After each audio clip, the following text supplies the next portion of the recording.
So thank you, Yassine. Appreciate that example. Fabrizio, welcome back. How are you, Fabrizio? Hope you're doing well. Um, Fabrizio says, I think you need to feature engineer data before sending. If not, we cannot explore fully the patterns on the net. Um, I think you need to feature engineer data before sending. If not, we can explore fully the patterns on the net. I'm going to assume you mean the patterns on the neural network. Um, Fabrizio, I'm going to say that your statement doesn't hold for a lot of scenarios. Um, Today we're going to focus on image data, and I would say that image data is one of those, right?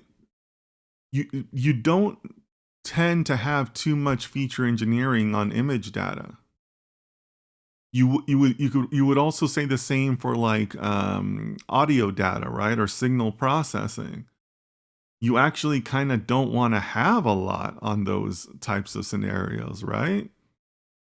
So in some scenarios I would agree with you, but you can still do a lot of learning and a lot of exploration without any feature engineering. You know, I actually had this conversation with one of my clients recently. I'm giving him private NLP lessons, like private tutoring lessons. And one of the beauties about NLP is that like there's a lot of pre-processing that exists for NLP, but there's no rules that you have to use it. There's no rules whatsoever that you have to use it. You can do whatever you want with the pre-processing. You know, I don't want to talk too much about the project, but I worked on a project where I wanted to keep emojis. Like I treated emojis as like text or as communication, right? Like you wouldn't say that for every project, but like there's no rule around that, right? So I understand the spirit of your point, Fabrizio, but that's not always the case. You can do a lot without any engineering, and in some cases, you don't want to do any data engineering or excuse me, feature engineering, right?